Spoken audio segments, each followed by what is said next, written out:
Hey guys, you ever thought, am I a pessimist? I wonder if I am. I don't know. Maybe I need a new way to think about it or look at it.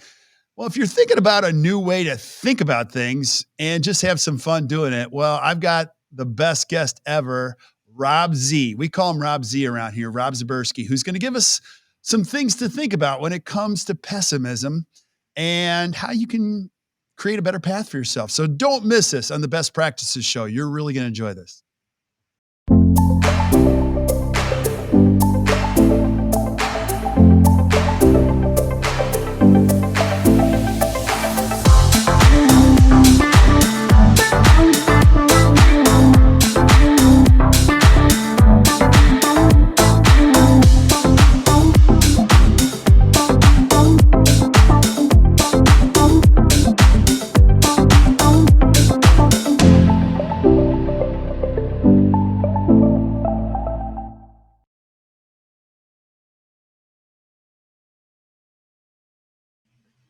Hey guys, welcome back to the Best Practice Show. My name is Kirk Behrendt, and I'm your host today, where we're going to take a look at a new way to think about the way we think with our good friend Robb Z. So I'm so pumped you're here. Now, if you're joining us with the podcast for the first time, I want to just do a couple things. I always want to welcome people and just say, hey, thanks for showing up, because it's so cool to talk to all of you. Sometimes you're a younger dentist, a newer dentist, a mature dentist. It doesn't matter, but we started this COVID conference last year, the COVID-19 dental relief conference, where we had over 38,000 of you show up, and it was so much fun just to get to meet a lot of different people. And if you're finding yourself over to the podcast, which is what we're doing right now, I want to do just a couple things. Now, it's crazy because I'm being educated like you are right now. And as we learn about podcasts, it's crazy. We do all these videos. You guys never watch them, or you watch a little bit of them and you download the audios. So we're over 140,000 audio downloads. And so here's what I want you to do. So if you're listening on Stitcher or iTunes or whatever, and this is your first time here, do me a favor. Go to that little subscribe button and just hit the subscribe button, because I want you to keep showing up. You're going to see every single week, we're going to bring you a brand new expert inside and outside of dentistry that's going to give you some things to think about to help you create a better practice and a better life. Also, if you haven't joined our private Facebook group, make sure you join us over there. It's called The Best Practices, powered by Act Dental. And you're going to see almost 14,000 of you are over there just communicating, connecting in a great little community that you'll love. And then lastly, I get this question, I'm not kidding, like almost every day. People are like, oh, it's so fun with the education. I still don't know what you do. Well, we are practice coaches. We coach dentists and teams. So if you're a practice owner and you're like, I don't know, I think I could have a better practice. Like it's stressful doing dentistry. I love it, but maybe my team's not getting getting along very well, or maybe I can improve the profitability a little bit, or maybe the schedule's driving me nuts, or maybe I don't want to write off 35% of my production every year. If those are the questions you're asking yourself, just give us a call or show up at actdental.com. You're going to see we got a team of coaches. We are here to help you in every way. Dentistry is the greatest profession ever. And if you set it up that way, you can enjoy it. So make sure you join us over there. Now, I want to introduce my guest, who has been a great friend of this community for such a long time. His name is Robb Z. Robb Z, what's happening, man? Oh my God, I miss you. So good to see you. Okay, let me just say, like, I'm watching the eyeballs go up and down. I'm like, damn, yeah. I'm like a tech nerd in San Francisco. I got my phone down here going, because you either have the best Russian bots that you've like picked up on. Somebody's already like, Robb Z is awesome. I'm like, I totally agree. Robb or there's Z. People that legit love me. This is awesome. But man, thank you for having me on. I'm I wish you lived closer. I also wish that, I wish I had a bicycle. We could ride together. Like, you're a man of many talents, many interests. And we were talking about bourbon before we went on. And you've also been a great friend to the ACT dental community. I've had you speak out at our conferences, and you're always a big hit. And today we're going to be talking about a way to reframe your brain. You're also going to give us 10 minutes back per day, every day type of a thing? Well, I was gonna shoot for 10 hours a week, but 10 minutes a day, whatever you prefer. No, 10 hours. I'll take the 10 hours. We'll go with the 10 hours. We'll start the 10 minutes. We'll go baby steps, my man. Okay. You gotta crawl before you walk. We do. And we covered a lot before we went live, just on everything. And we'll get to that in a second. But I want people, before we get into this topic, and we'll flush it out, I want people to know who Robb Z is. So what do? You speak all over the world. All the, I do. so I used to. you Like, used okay, to. the good. Okay, I went on I had my first like proper business trip last week in 14 months. I still remember how, which is awesome. And like the hotels and airlines still kind of like me. It was so wonderful.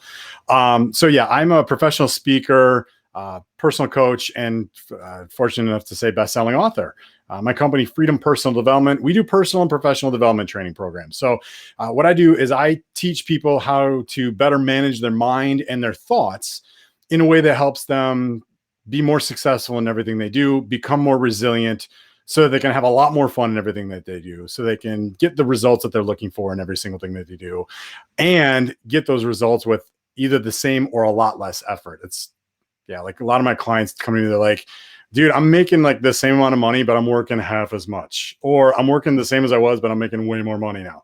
So that's what I do. I help people really tap into the power of their mind and their subconscious to, like you said earlier, like think about their thinking. Most people don't do that. And so I help people get a little bit better at that so they can be more successful at what they do.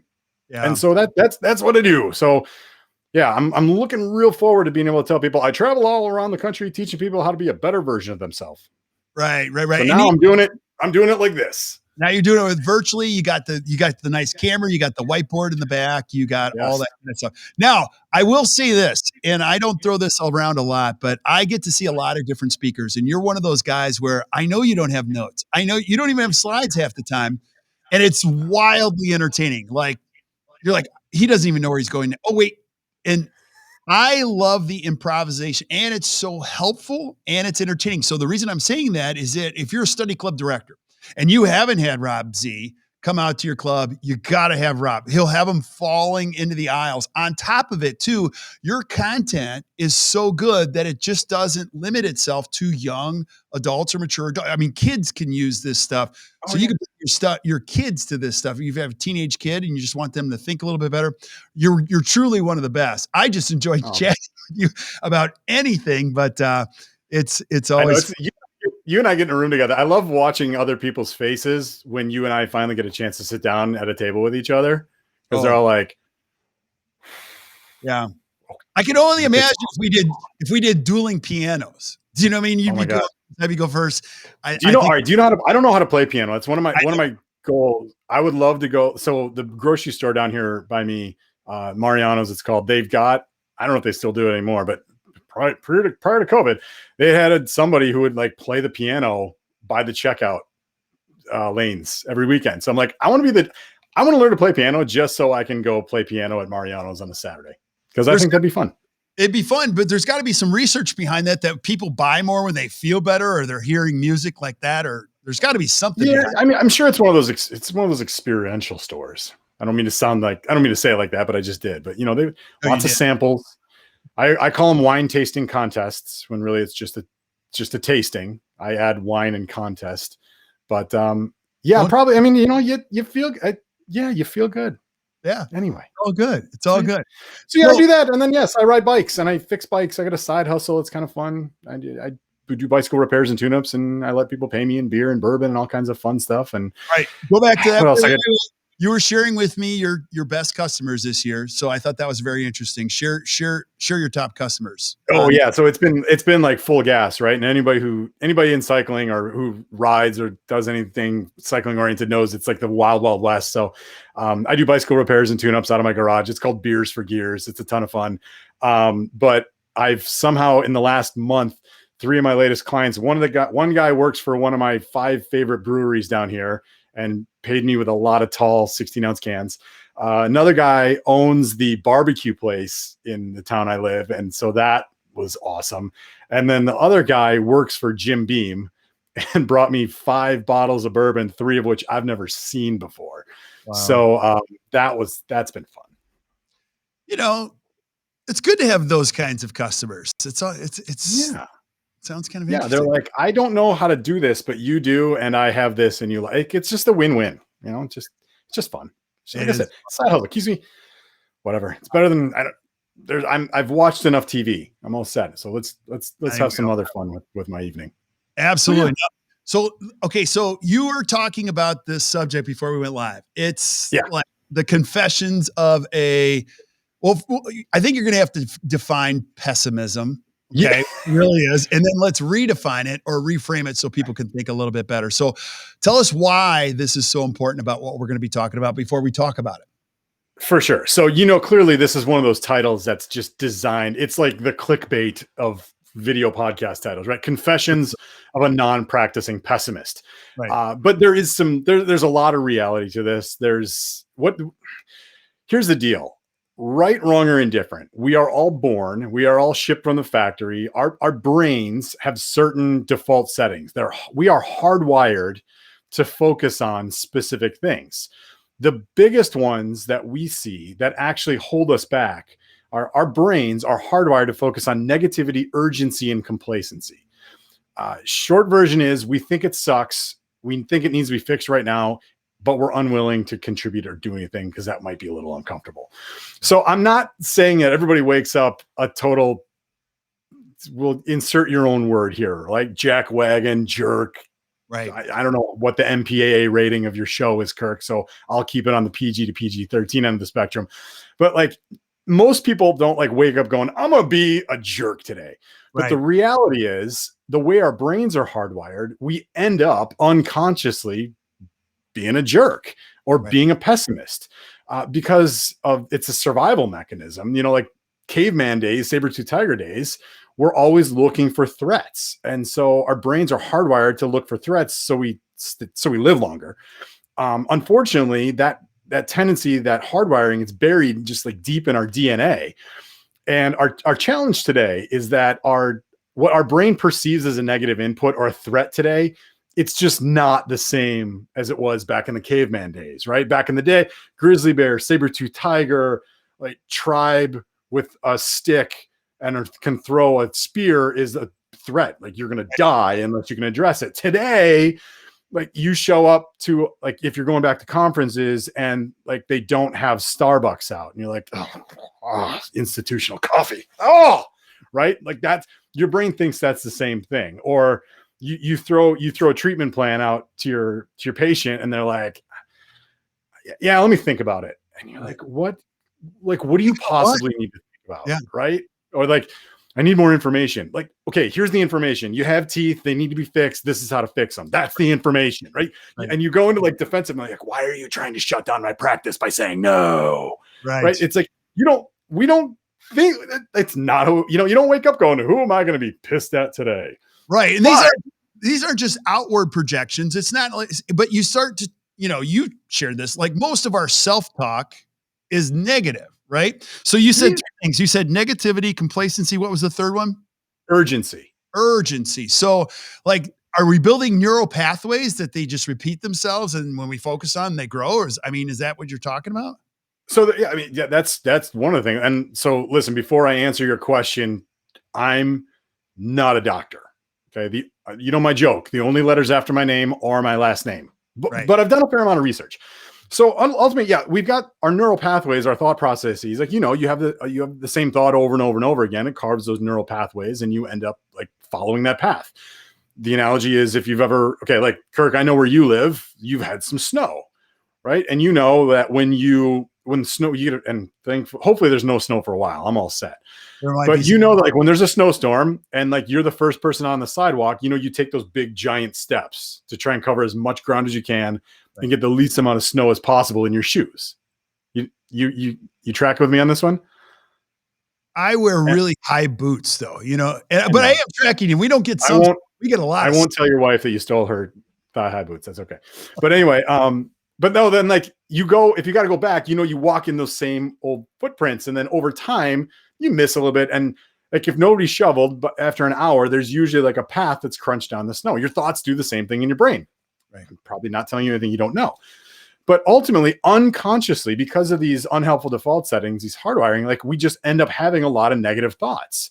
And then the reality is we do live in a culture that I think kind of like helps promote this, right? Like the news and social media. And like, I'm not going to get a soapbox or anything, but the reality is you turn on the news, it's the worst thing in the world, right? You read the paper, it's like, if it bleeds, it leads, right? That's what sells newspapers and magazines. And then it's funny, like it bleeds. If you watch sports, I love watching ESPN. I love watching Sports Center. And then until they get into like analyze stuff, it's always negative. Like, so my point is we live in this culture that supports this. So those thought patterns, those processes, those tracks in the snow get matted down tighter and tighter every single day.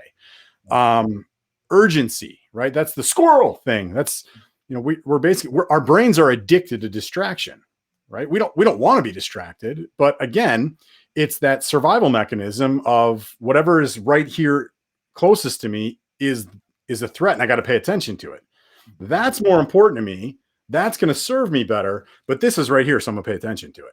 Right? And this is like a text message or your Instagram notice or whatever, right? This is a profitable practice. This is 3-day weekends every week.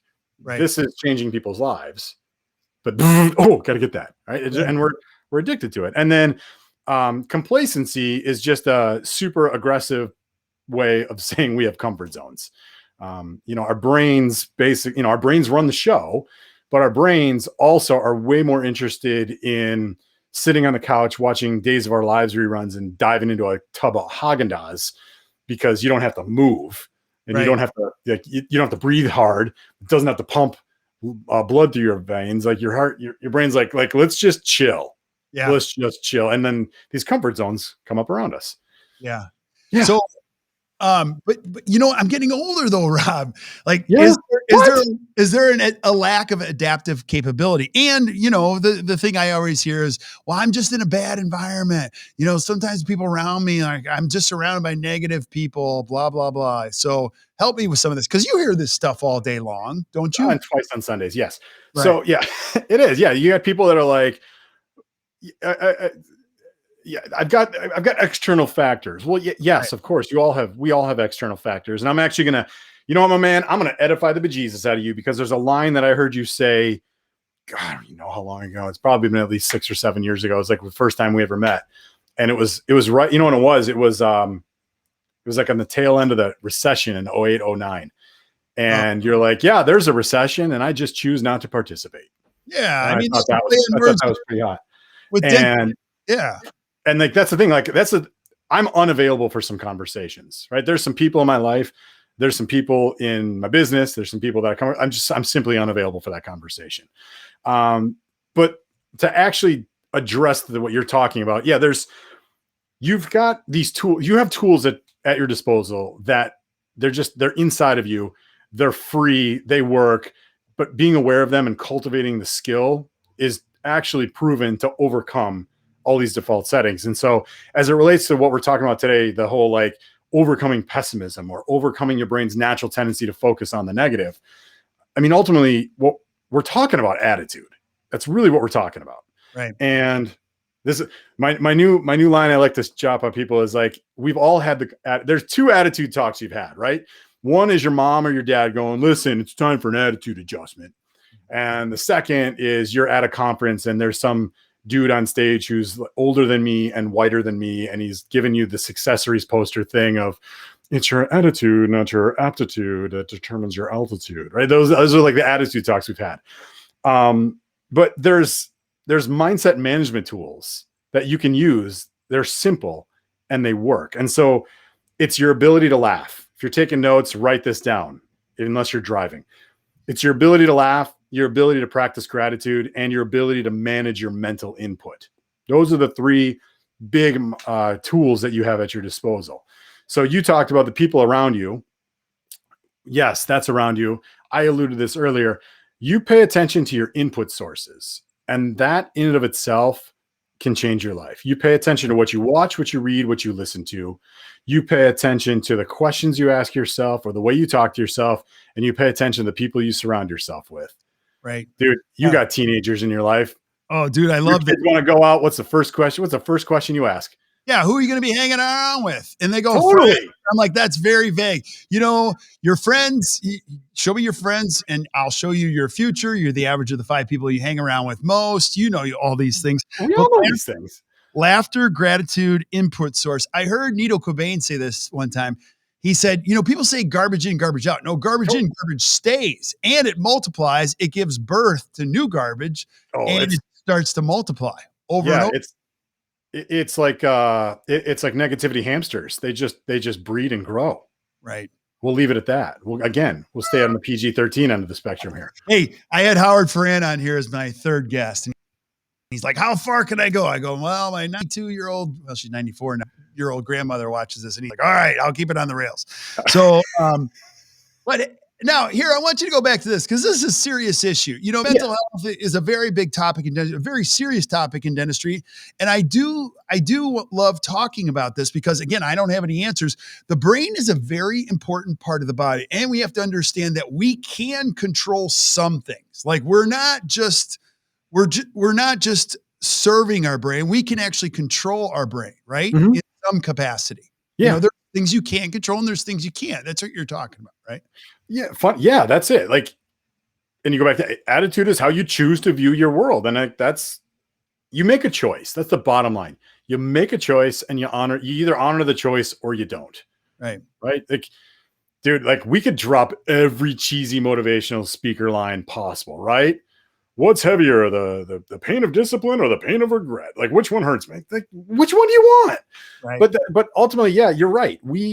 Our brain, it's neuroplasticity. Like, you have the ability to change habits. You can change thought processes. You can change perspective, right? You can ask yourself, how is this result the best thing that could have happened for me? You can ask yourself the shower question that I know you love asking people. Right. Did you take a shower? Do you earn it? Did I take it or earn it today? Right. But the thing is, these are all little things. And then it's the aggregation of there's 2 things I'll talk about. One is the aggregation of marginal gains. And the other is the winning edge theory. Okay. You have to find both of those because I'm glad. I thought you'd never ask. Thank you. The aggregation of marginal gains, it's been stated a bunch of ways. I learned about this firsthand from the cycling world, but it's all about finding the tiny little things that you can do a little bit better. And then once you stack all these different improvements together, the end result ends up being a lot greater. So, Kirk, you're in cycling like I am. You've done triathlons. Mm-hmm. God bless you. You know, in cycling, I don't care what your opinion of cycling is, but I'm going to tell you that from an aggregation of marginal gain standpoint, this is every piece of marketing done in anything in the cycling world. Like, you have teams that literally will pay thousands of dollar fines because they're wearing a tighter jersey, or they had put dimples on the shoulders of their jerseys because they knew when they were in this position, it was like a golf ball and it disturbed the wind, and they were going to be like a fraction of a second faster over 40 kilometers. Right. So they put the dimples on the shoulders and then a little bit narrower tire and a little bit lower tire pressure here and higher tire pressure there. And it's just all these little things stack up. And the end result is a bigger result. It's one of my friends is Dr. Alan Lim, who's an exercise physiologist for Tour de France riders. And he was the first guy to put a hand sanitizer on the inside and the outside of the team bus, because he said, look, if all you do is use hand sanitizer before you go on the bus and before you come off the bus, the likelihood of you getting sick over the course of a 3-week race is lower. And if we have more guys in 3 weeks than anybody else, we'll be a stronger team. Wow. Like, that's an example of like hand sanitizer. What cyclist needs to focus on hand sanitizer? It's not about the cycling. It's about keeping your hands clean and staying healthy for 3 weeks. Oh, for sure. That's what the aggregation of marginal gains is all about. The winning edge theory, and if I'm on a roll, man, if you need to stop me, because I could. No, I love this for days. By the way, love it. The winning edge big concepts and not define them. I mean, you got to go. Yeah. It's the Karl-Schnarfowitz effect. You're out. We're not going to do. Yes, we're going to talk about these things. So the winning edge theory says that a small change applied at the right moment has a massive impact on the end result. So the two places you see this are golf and horse racing. Okay. Right. I don't know. Do you golf? Not well. Well, that wasn't the question. Okay. I know the answer based. No, I'm just kidding. So, okay. Winning edge theory. If you got a ball and a club, right? The difference at the moment of impact between this and this, this one is, did you guys see that shot? Right. This one is, did anybody see where that landed? Right. It's a millimeter at the moment of impact, but the end result on where the ball lands, it's huge. For sure. Right? Horse racing, they call it it's called win by a nose, because the winning horse wins from a time standpoint, it's like a second or a fraction of a second, but it's like a 10x payday for first place versus second place. And that first place horse is never 10 times stronger, 10 times faster, it's never 10 times better. It was a little bit better at the right point of the race, and it leads to a 10x payout. Right. That's why, I don't know that much about swimming, but the swimmers get their turn down. Make an adjustment to a turn. That's a huge gain. So it's huge. So so here's my real question though, Rob. I'm listening. Let's say I'm listening, and I know I'm a pessimist. I know I am. So how do I start using this stuff if I'm going to start being a non-practicing pessimist? Yeah. And so that's the thing. You said it best, and I want to make sure that this comes across appropriately and accurately, is choose to be a non-practicing pessimist, right? Because everyone is born with this default setting. Your brain is naturally going to gravitate towards negativity. Right. It's not your fault. It's not your fault, but you have the ability to change it. So number one, knock it off. If you find yourself having negative thoughts, or you find yourself being the person that, there's people that when they walk into a room, you feel better. Yes. And then, there's people that when they leave a room, you feel better. Yes. Yeah. Be A. Focus. Yeah. Focus on being A. Yeah. And then that's all. It's all easy for me to say, but there are little things that you can do that will flip the switch. And this is one of those things. I'm going to pause for a second. And I'm going to say, I'm going to go back to your question from however long ago. You're like, Rob, what do you do? Right. Here's another thing. Here's one of the things I do. I take ideas and concepts that get a lot of lip service, and I help people learn and understand how to implement them in a way that works. It works now, and it works sustainably. Right. Okay.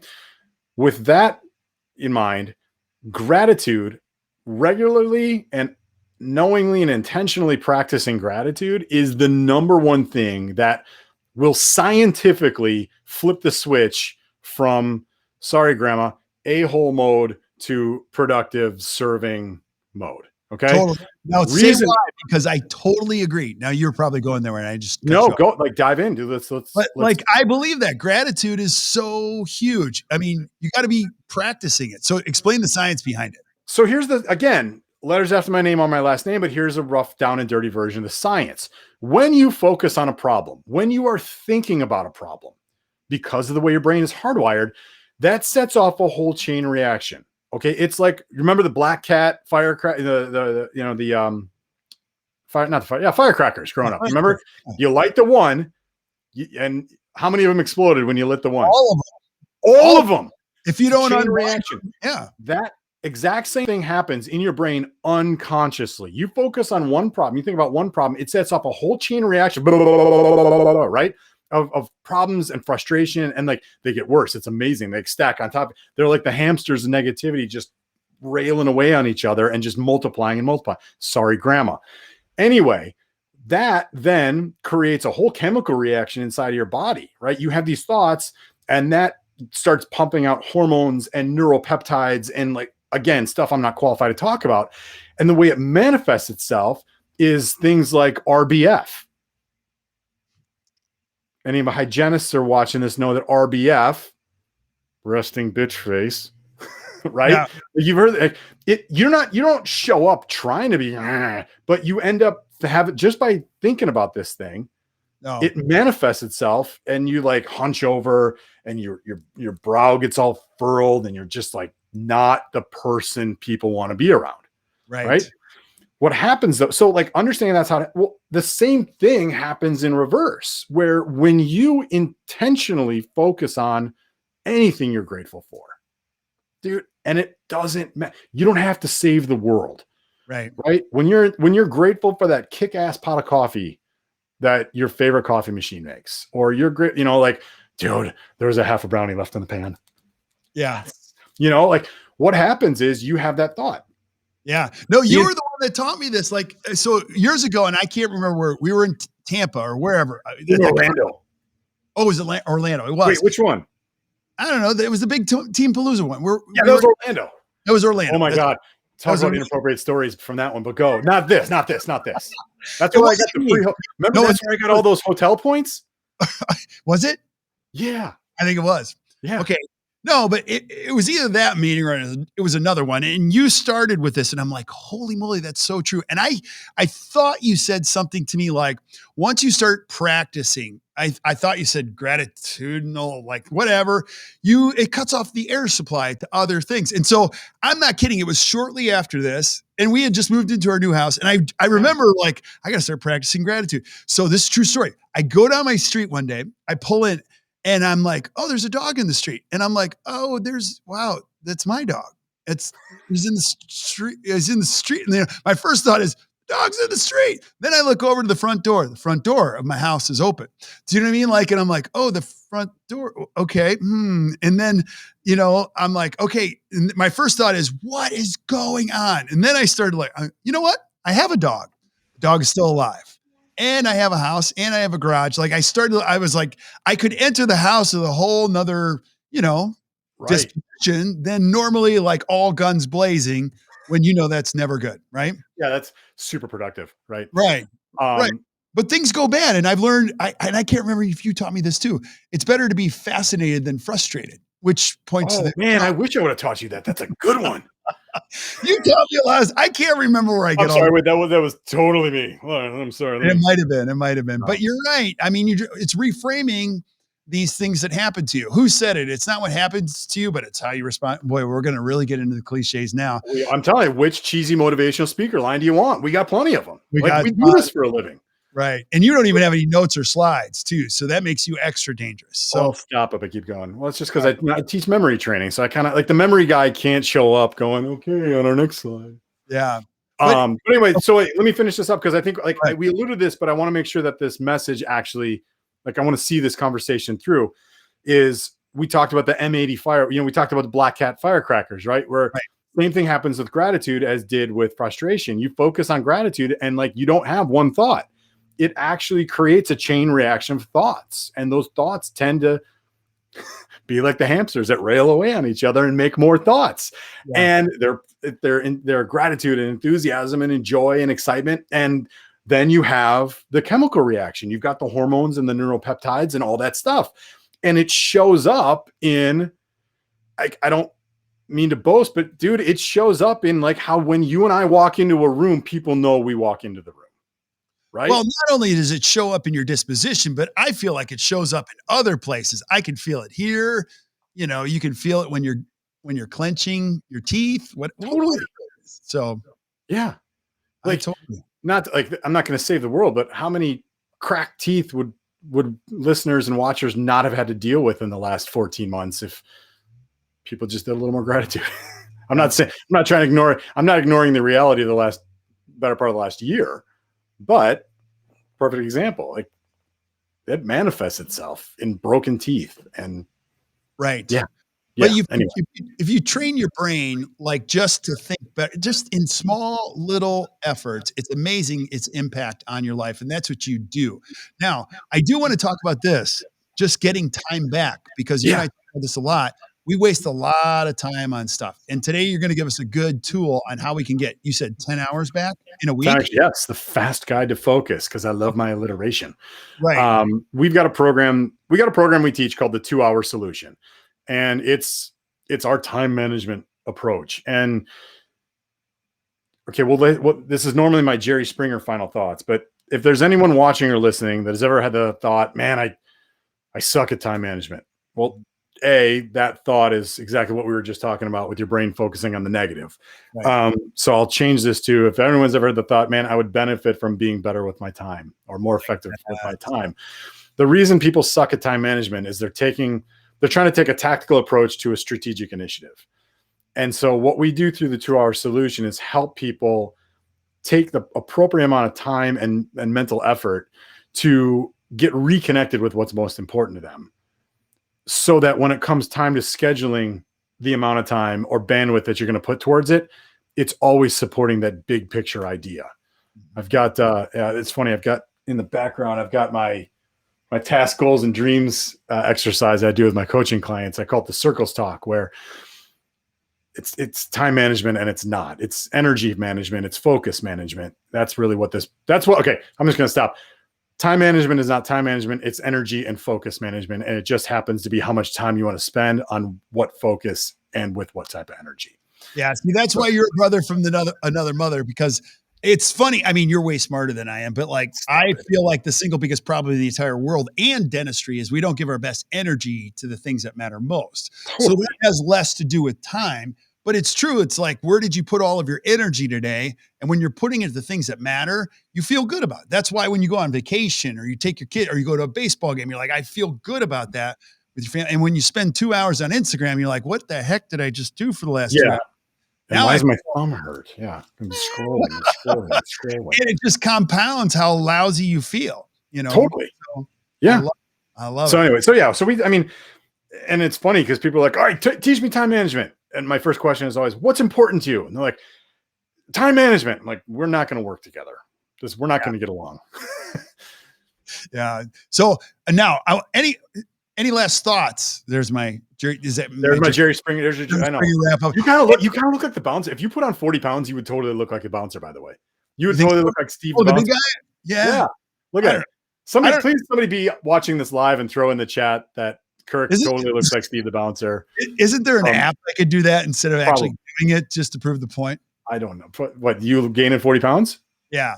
So final thoughts. Please don't put on 40 pounds. Hey. No, but fun. Dude, okay, listen. Pay attention to how you start and finish your day. All right. That's my final thoughts. I love it. You know what time it is? Do you know what time it is? It's time for the bonus round, where we ask our guests 3 interesting questions about them to learn more about them. Sorry, I got into that. No, we're just making this up as we go. Okay, so, all right, here we go. Oh my gosh, I'm ready. Okay, so, oh my gosh, you're already married. I can't ask you that. Okay, if animals could talk, which animal would be the rudest? Go. Which animal would be the rudest? Oh, I know. Oh, the peacock. Why? Tell me why. Oh my God, because it's got a. Oh my God. I'm sorry, Grandma. Yeah, go there. Because it's got an ass that's made up of middle fingers. Oh wow, that is money. Okay, so that's pretty funny, actually. Listen. It's 2 drink minimum, folks. Don't forget to tip your waitress. There you go. That's why this guy, I'll just tell you guys, anytime I'm on the road with him, I could miss a flight. It's like ping pong back and forth. And sometimes awesome. I don't even know what we're talking. My guess was going to be cats. Like any cats would just be rude. Dogs, they want to be your friend. Cats have, what did George Carlin say? Cats have staff, You're working for cats. I don't know. Dude, cats are oh man, I'm going. I know where I'm going. Cats are like shopping at Costco in the suburbs. They're just entitled. They are entitled. They are entitled. Okay, here's the next one. All right. Do you have any phobias? None that I can think of. I can typically not. All right. I don't have phobias. No, like I'm not a fan of bees and wasps, but I wouldn't call it a phobia. All right, forget that one. Yeah, okay, let's skip it. That was not a fun one. All right. What's the grossest thing you've ever seen someone do in public? Oh my gosh. Anything coming to mind?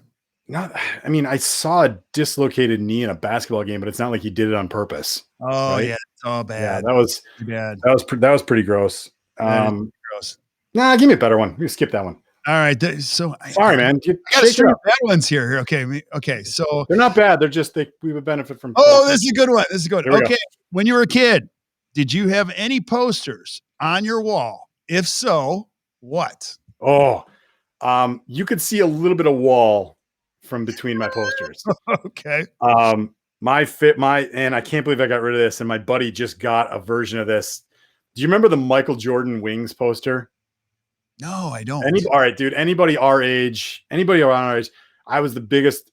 I idolized Michael Jordan growing up, and which has both served me and not served me in my professional career. Because if anybody watches anything that knows anything about Jordan, he was ruthless.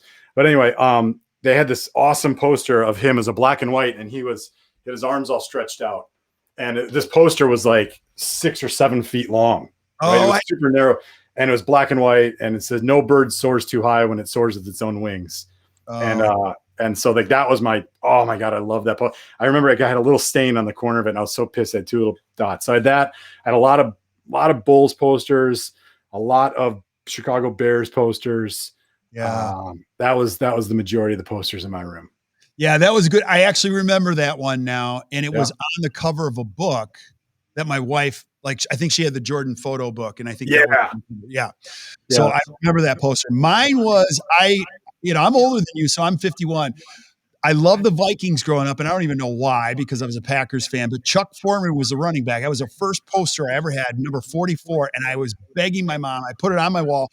And then right next to Chuck Foreman, I had the Farrah Fawcett poster. You know the famous one? Where she had her hair back like this? Oh, yeah. No. Explain it more. B, reenact it more.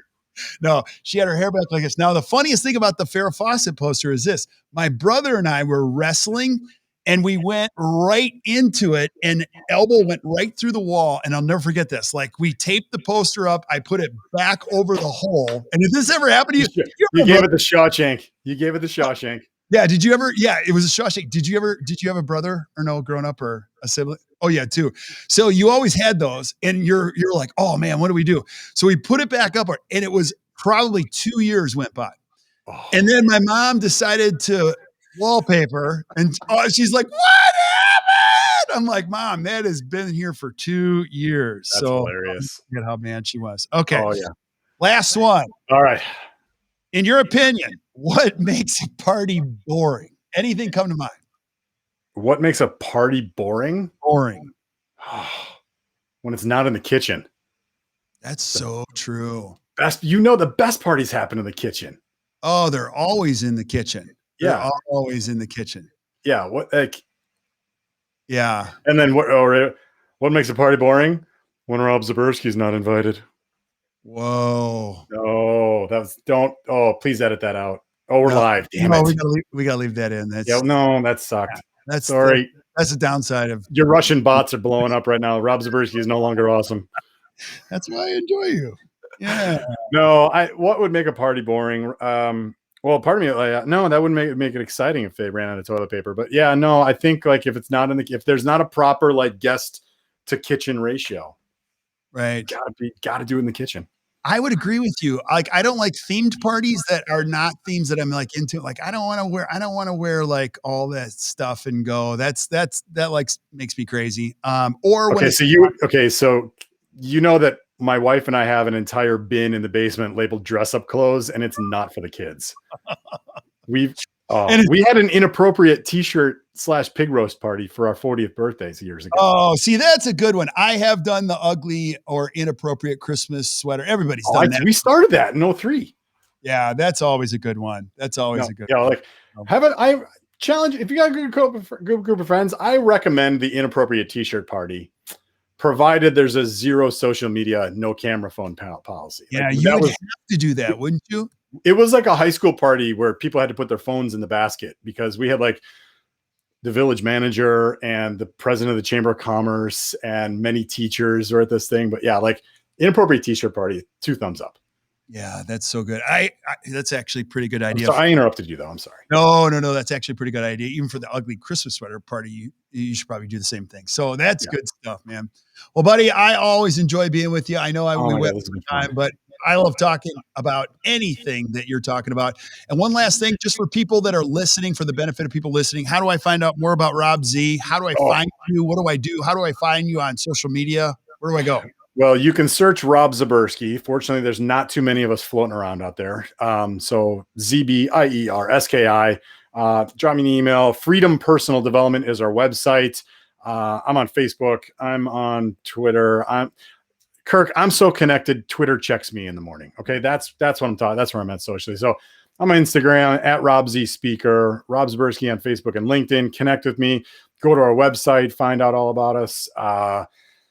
Where I'm sure there's probably, I don't have a MySpace page. It's the only place I'm not. I don't have one of those. But is that bad? Yeah, that's just spell my name right, or don't spell my name right. See who you meet. That's probably fun too. But yeah, that's where you find me. Awesome, brother. Well, thank you for being on. We'll do this again. Thank you so much. We'll find something else to talk about, I'm sure. And actually, I mentioned this to Josh Austin. You'd be a perfect. Let's do a show about nothing. You know what I mean? Oh my God. Like with you, me, and Austin. Yeah. Oh my God. How much bandwidth? Like, how long do these things go? Like, how much time you got? That'd be amazing. You'd have to limit to it in an hour, but we could come up with some good stuff. We could. I'm in. Period. Let's do it. Let's do it. So we'll do a show and we'll just open up something on social media and then just go. You know what I mean? Totally. And we'll ping pong. And you ask us anything. There you go. I love it. All right.